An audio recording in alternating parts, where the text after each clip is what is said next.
ये देखो जो स्पीयरमैन रैंक कोरिलेशन है सबसे सिंपलेस्ट फार्मूला है।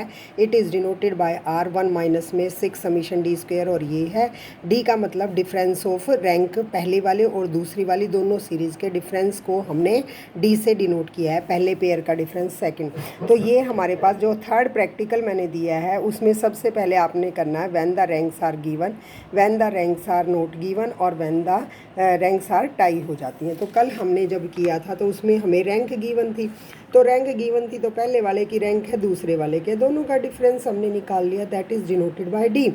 पेयर वाइज डिफरेंस करना, जैसे पहले पेयर का डिफरेंस दूसरे पेयर का, इसको हमने बोला rank difference, that is denoted by D, और फिर हम डी स्क्वायर निकालते हैं, फिर इनके नीचे हम समीशन निकाल के इसके अंदर रखते हैं। अब दूसरा जो हमारे पास है, दूसरा है जब हमारे पास रैंक नहीं गिवन है तो हमें रैंक कैसे देनी है। जैसे हमारे पास पहली सीरीज़ है तो पहली सीरीज़ के अंदर ये देखो कि हमारे पास कहाँ तक वैल्यूज़ है, 47 लार्जेस्ट है, तो इसको मैंने क्या करूँगी, रैंक 1 दे देती हूँ। फिर इसमें है 2, इसका थर्ड है, फिर 23 का नंबर क्या है, फोर्थ है, फिर 20 का क्या है, फिफ्थ है, फिर 6 इसका आएगी पोजीशन, और फिर हमारे पास 6 के बाद आ जाएगी ये 7th रैंक है, इसको 8th जाएगा फिर, और 8th के बाद ये है हमारा 9th, ये 10th, फिर ये 11 और ये हमारे पास 12।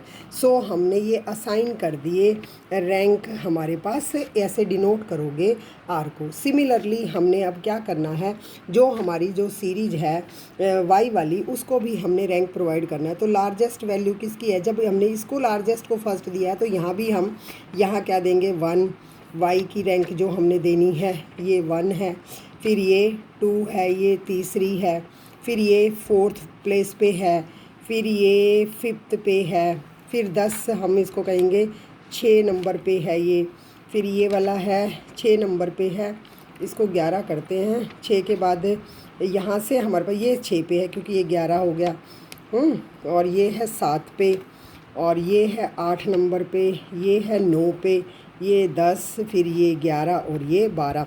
जैसे नंबर समझो कि बच्चों के नंबर आए हैं 45, तो 45 वाले को फर्स्ट रैंक, उसके बाद नेक्स्ट जो है कम नंबर उससे कम किसके हैं 35 वाले के, उसको सेकंड रैंक है। तो इस तरह से हमने दोनों सीरीज़ में रैंक प्रोवाइड करनी है।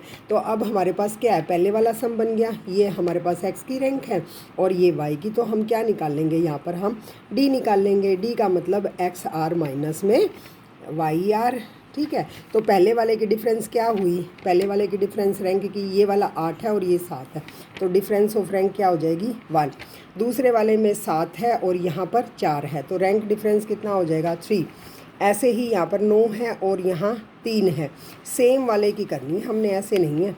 जैसे इसका और इसका डिफरेंस 6 हो गया, इसका और इसका डिफरेंस कितना हो गया 9 हो गया, यहाँ भी 9 हो गया, और यहाँ पर हमारे पास 6 में से गए 5 हैं, और यहाँ 7 है, यहाँ 4 है, यहाँ 2 है, यहाँ 3 हो गया, यहाँ 8 हो गया, और ये लास्ट वाला 1 है इसका रैंक और इसका 6, तो 1 और 6 का क्या डिफरेंस हो गया 5। तो ये हमने क्या करा, रैंक का डिफरेंस निकाला। इसके बाद हमें फार्मूले के अकॉर्डिंग क्या चाहिए, हमें डी स्क्वायर चाहिए, तो डी का 1 का स्क्वायर 9, 36, 4 चौके 16, 4 ऐसे निकाल लेंगे, और फिर हम क्या निकालेंगे डी स्क्वायर, और हमारा फार्मूला क्या बनता है, R is equal to 1 minus में 6 summation D square by N cube minus में एन। एन कितना है, यहाँ 11 तक गई हुई है रैंक, तो एन की वैल्यू क्या है 11, तो हम इसमें पुट करेंगे, और समीशन डी स्क्वायर आप टोटल कर लोगे इसको निकाल के, या पहले वाला ही सम हो गया, ठीक है। तो इस तरह से जब हमें रैंक नहीं दी होती तो हमें खुद असाइन करनी है उनको रैंक, चाहे आप स्मॉलेस्ट से कर सकते हो या आप लार्जेस्ट को 1 नंबर दे सकते हो। जैसे हमने 47 को 1 दिया, इधर से हमारे पास इसको 45 को हमने 1 दिया।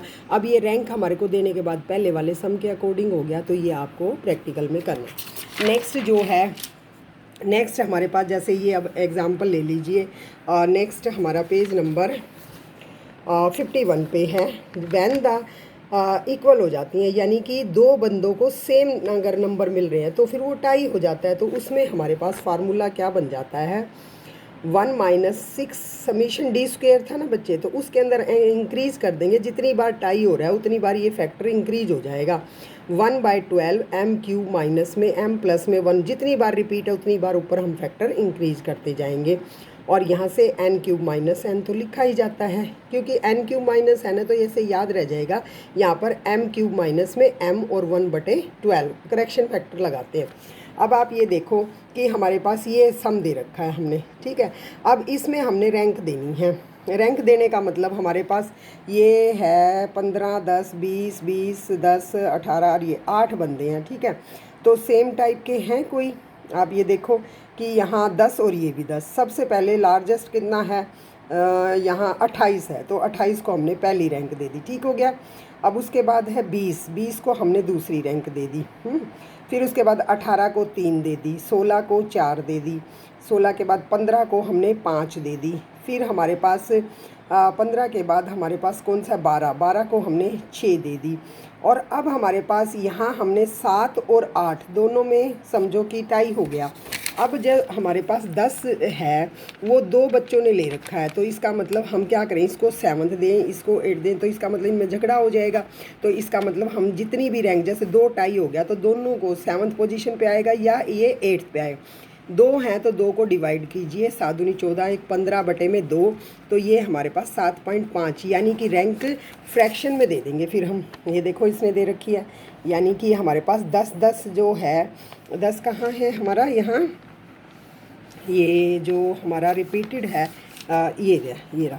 तो यहाँ जो 10 था इसको हमें कितनी देनी थी, 7 देनी थी, और ये इस 10 को भी 7, 8 देनी थी। तो वो कहेगा हमारे तो क्यों मेरे को चाहिए, तो इससे अच्छा हम क्या करते हैं 7 और 8 दोनों को ऐड करें और दोनों में डिवाइड कर देते हैं, तो ऐसे फ्रैक्शन में रैंक दे देते हैं। तो ये हमारी एक बार रिपीट हो गई, तो एक फैक्टर हम इसके अंदर लगाएंगे।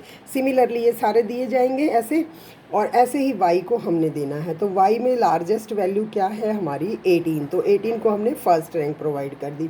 देन 16 है तो इसको हमने सेकंड रैंक प्रोवाइड की। फिर 14 है, ऐसे हमने सारी रैंक प्रोवाइड कर दी। अब हमारे पास 12 जो है, 12 2 बार आया हुआ है, 3 बार भी आ सकता है। अगर 12 12 12 3 बार है तो उसकी रैंक देखो 6, 7th 8th 3 में डिवाइड कर देंगे। अब ये 5 और 6 आनी चाहिए थी इनकी, तो 5 और 6 को जमा करो और 2 से डिवाइड करो, तो 5.5 रैंक हो गई। बस अब रैंक जब हमारे पास इस तरह से टाई होती है तो फ्रैक्शन में भी दी जा सकती है। तो ऐसे हमने देने के बाद अब हमारे पास डी निकालना है, डी स्क्वायर निकालना है। और ये जो हमारे पास फार्मूला है, यानी कि 2 बार रिपीट हुआ है हमारा, 2 बार रिपीट हुआ है, तो यहाँ वैल्यू m की वैल्यू क्या है 2, और वो भी हमारे पास 2 बार रिपीट हुआ है तो उसकी वैल्यू भी क्या हो गई 2 हो गई। तो ऐसे हमने यहाँ पर वैल्यू रख के और फाइंड आउट करना है। तो ये वाली वैल्यू आ गई -0.369, यानी कि लो डिग्री का कोरिलेशन। सिमिलरली बेटा नेक्स्ट जैसे सम है, इनमें से एक आपने 36 वाला आपने अपनी प्रैक्टिकल नोटबुक में करना है। तो अब हमारे पास ये देखो, दोबारा एक बार मैं रैंक प्रोवाइड करती हूँ। 40, 50, 60, 60, 80, 70, 70, और देखो 60 3 बार रिपीटेड है। तो लार्जेस्ट हमारे पास क्या है इसमें, लार्जेस्ट वैल्यू है 80, तो उसको फर्स्ट रैंक प्रोवाइड कर दी। फिर है 70, तो हमने उसको 2 दे दिया। 70 के बाद सीधा हमारे पास क्या है 60 आ रहा है बेटा। तो जो हमारे पास 70, इसके बाद 3 4 5, यानी कि ऐसे ऐड करो 3 4 5, 3 बार रिपीटेड है ना, तो 3 बार रिपीटेड होने से हम इसको 3 से डिवाइड करेंगे। 3 और 4 7 और 5 12, 12 को 3 से करा तो हमारे पास कितना आया वैल्यू 4। तो यानी कि यहाँ पर उसने रैंक किसकी, सबको 4 4 दे दी। देखो 60 वाले के सामने देखो 4 4, ऐसे ये इसको भी 4 दे दी। तो हमारे पास 3 4 5 तक चला गया। अब 6 हम किसको देंगे, 6 हमारे पास नेक्स्ट है 50 और 60 आ गया। तो 56 और 7th में फिर हमने यही करा, 6 और 7 का 6.5 आ गया। फिर 8th हम इसको देंगे, फिर 9th, ऐसे पेंसिल से लिख लोगे तो आपको याद रहेगी। सिमिलरली यहाँ भी ऐसे ही रिपीटेड है, उनको ऐसे देंगे। तो देखो एक बार तो ये रिपीटेड है, 3 बार 60 रिपीटेड है, यानी कि 3 फैक्टर्स लगेंगे अब इस फार्मूले में, 1 2 3 m कितनी बार रिपीटेड है, 60 3 बार रिपीटेड है, फिर एक 2 बार रिपीटेड है, फिर एक और चीज़ 2 बार रिपीटेड है। तो उतनी बार जितनी बार रिपीटेशन है उतनी बार ये फैक्टर लग जाता है और इसमें वैल्यू पुट कर दीजिए और यू गेट द आंसर। ठीक है, अब हो जाएगा क्लियर। नहीं आता तो आप मेरे से पूछ लेना कि किस तरह से ये प्रैक्टिस कर लो रैंक्स की, ये काफ़ी इंपॉर्टेंट है जब हमारे पास टाई हो जाता है। तो इस तरह से स्पीयरमैन रैंक कोरिलेशन हम निकालते हैं।